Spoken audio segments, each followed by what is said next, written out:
الحمد للہ وحدہ والصلاة والسلام علی من لا نبی بعدہ وبعد۔ محترم بھائیوں، قربانی کی صحت کے لیے سب سے اہم شرط یہ ہے کہ اسے عید کی نماز کے بعد کیا جائے۔ عید قربان کی جو نماز ہوتی ہے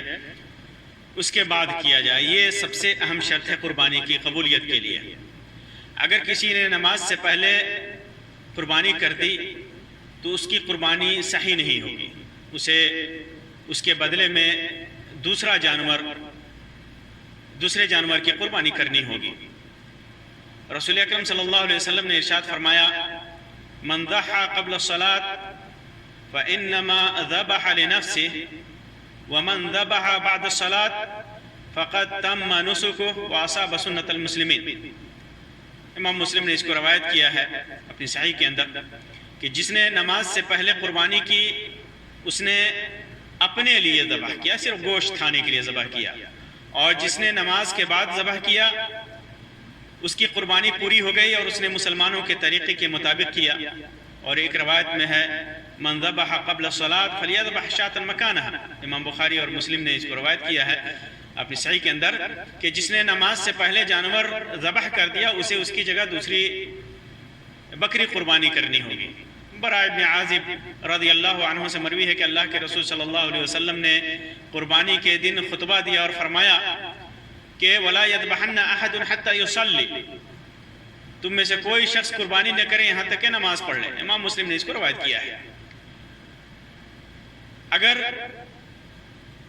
کوئی شخص ایسی جگہ میں ہو، ایک سوال یہاں موجودہ حالات کے تناظر میں پیدا ہوتا ہے کہ اگر کوئی شخص ایسی جگہ میں ہو جہاں عید کی نماز نہیں ہوتی، جیسے حالت سفر میں ہو یا بادیہ میں، ایسے دیہات میں سکونت پذیر ہو، یا موجودہ حالات میں جہاں لاک ڈاؤن کا مسئلہ درپیش ہو، نماز کے لیے نہیں نکلے لوگ، لاک ڈاؤن کا مسئلہ درپیش ہے، تو وہ کب قربانی کریں گے؟ تو جاننا چاہیے کہ قربانی کا وقت اگر ایسی حالت ہے تو سورج طلوع ہو کر تقریباً 1 نیزہ کے برابر ہو جائے تو شروع ہو جاتا ہے ان کی قربانی کا وقت۔ تو سورج نکلنے کے بعد، سورج طلوع ہونے کے بعد جو وقت کے اعتبار سے تقریباً 20 منٹ سے آدھا گھنٹہ تک بنتا ہے، اس دوران اس کے بعد وہ قربانی کر سکتا ہے۔ اسی طرح رات میں قربانی کرنے کا حکم، کیا آدمی رات میں قربانی کر سکتا ہے؟ تو ایام تشریق کی راتوں میں قربانی کرنے کے سلسلے میں فقہاء کے درمیان اختلاف پایا جاتا ہے۔ جمہور علماء کے نزدیک رات میں قربانی کرنا مکروہ ہے، مالکیہ کے نزدیک رات میں قربانی کرنا کافی نہیں ہے، اور بعض حنابلہ کے نزدیک جائز ہے۔ راجح قول کے مطابق ان راتوں میں قربانی کرنا جائز ہے۔ دائمی کمیٹی برائے فتاوی سعودی عرب نے ایک سوال کے جواب میں لکھا ہے کہ عید الاضحیٰ اور تشریق کے دنوں میں عصر کے بعد قربانی کرنا بلا کسی اختلاف کے جائز ہے۔ اسی طرح راجح قول کے مطابق ایام تشریق کی راتوں میں بھی قربانی کرنا جائز ہے۔ قربانی کے ایام کتنے ہیں؟ عام طور پر یہ مسئلہ پیدا ہوتا ہے ہمارے ملکوں میں، کیونکہ فتویٰ ہے جیسا کہ حنفیہ کا فتویٰ ہے کہ قربانی صرف 3 دن ہے، یوم النحر اور 2 دن اس کے بعد، لیکن صحیح قول کے مطابق قربانی کا ایام 4 دن ہے۔ 4 دن ہے۔ ایک تو یوم النحر جسے قربانی کا دن کہا جاتا ہے، یوم النحر۔ اس کے علاوہ ایام تشریق کل 3 دن ہوتے ہیں، جو 11، 12 اور 13 ہے۔ اللہ کے رسول صلی اللہ علیہ وسلم نے فرمایا کل منا منحر وکل ایام التشریق ذبح، کہ ہر منا کا ہر جگہ یہ منحر ہے، قربانی کرنے کی جگہ ہے، منا میں کہیں بھی آدمی ذبح کر سکتا ہے اگر ہدیہ ہے اس کے پاس حج میں، اور کل ایام التشریق ذبح، اور تشریق کے تمام ایام، تشریق کے تمام دن ذبح ہے، اس دن ذبح کرنا جائز ہے۔ امام احمد نے، امام بن حبان نے، امام طبرانی نے اور امام بیہقی نے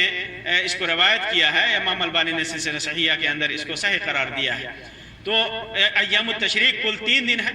جو یوم النحر کے علاوہ ہیں، بعد کے ہیں، جس کا معنی یوم النحر یا ایام تشریق 11، 12 اور 13 ہے۔ تشریق کا معنی ہوتا ہے دھوپ میں سکھانا، گوشت کو دھوپ میں سکھانا، اسی سے اہل لغت نے بیان کیا ہے، علماء و فقہاء نے بیان کیا ہے کہ تشریق سے ایام تشریق شرق سے لیا گیا ہے، جس کا معنی ہوتا ہے دھوپ میں سکھانا، کیونکہ لوگ گوشت کو دھوپ میں سکھا کر کے ذخیرہ کرتے تھے، 3 دنوں تک سکھاتے تھے قربانی کے بعد۔ اور کچھ لوگوں نے کہا کہ یہ شروق الشمس سے ہے ماخوذ تشریق، کیونکہ قربانی سورج نکلنے کے بعد ہی کی جاتی ہے۔ اور بھی وجوہات لوگوں نے بیان کی ہیں، لیکن واضح ہے کہ ایام تشریق 3 دن ہے، 11، 12 اور 13 ذی الحجہ، اور یوم النحر 1 دن ہے قربانی کا دن 10 ذی الحجہ۔ تو 10 ذی الحجہ کو اور اس کے بعد ایام تشریق یعنی 3 دن 11، 12 اور 13 کو قربانی کرنا جائز ہے۔ اگر کسی نے کسی عذر کی بنا پر ایام تشریق میں قربانی نہیں کیا، یعنی قربانی کرنے سے قاصر رہا،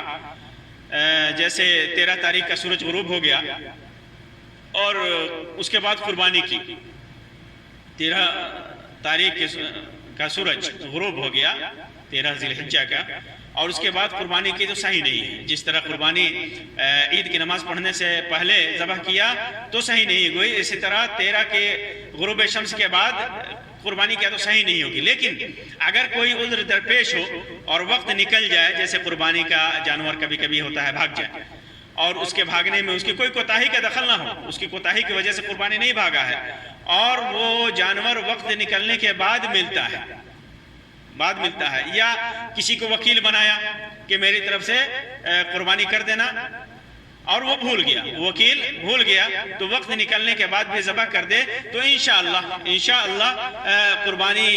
اللہ تبارک و تعالیٰ کی ہم مقبول ہوگی۔ اس کی دلیل نماز پر قیاس ہے۔ اللہ کے رسول صلی اللہ علیہ وسلم نے نماز کے سلسلے میں ارشاد فرمایا کہ من نسی صلاة او نام عنها فلیصلیها اذا ذکرها۔ امام بخاری اور امام مسلم نے روایت کیا اس کو، بعض روایتوں میں فکفارتها ان یصلیها اذا ذکرها، کہ اس کا کفارہ یہ ہے جو آدمی نماز سے سو گیا، بھول گیا نماز، یا نماز سے سویا رہ گیا، تو کب پڑھے گا؟ جب اس کو یاد آئے، اگر بھول گیا ہے تو یاد آئے، اور جب سو گیا ہے جگ جائے تو اس حالت میں پڑھے گا۔ اسی طرح قربانی کا مسئلہ ہے اور دیگر عبادتوں کا مسئلہ ہے، اگر وہ کسی وجہ سے سو جاتا ہے اور بھول جاتا ہے تو جب اس کو یاد آئے یا جب وہ جگے تو اس کو کرنا چاہیے۔ تو یہ اگر ایسی صورت ہے تو قربانی بعد میں بھی اگر کرتا ہے تو انشاءاللہ اس کی قربانی قبول ہوگی۔ اسی طرح حالت سفر میں قربانی کے سلسلے میں سفر میں قربانی کرنا جائز ہے، خاص طور سے اگر آدمی کے پاس سفر میں وسائل موجود ہیں اور قربانی کرنا چاہتا ہو تو کر سکتا ہے۔ عبداللہ ابن عباس رضی اللہ تعالیٰ عنہ کی روایت ہے، فرماتے ہیں کہ ہم لوگ اللہ کے رسول صلی اللہ علیہ وسلم کے ساتھ سفر میں تھے، قربانی کا دن آ پہنچا تو ہم لوگوں نے اونٹ میں 10 اور گائے میں 7 آدمیوں کی طرف سے قربانی میں شرکت کی۔ اسی طرح قربانی کہاں ذبح کی جائے گی، زیادہ مناسب جگہ کون ہے جس میں قربانی کی جائے؟ تو قربانی کے لیے مشروع ہے کہ آدمی خود سے ذبح کرے، جہاں ہے وہاں اپنے ہاتھوں سے ذبح کرے، جیسا کہ اللہ کے رسول صلی اللہ علیہ وسلم نے کیا ہے۔ جب آپ حج میں تھے تو ہدیے کو آپ نے اپنے ہاتھوں سے ذبح کیا تھا مینا میں، اور جب تک مکہ مدینے میں رہے آپ اپنے ہاتھوں سے ذبح کرتے رہے۔ اور اگر کسی حاجت اور ضرورت کی وجہ سے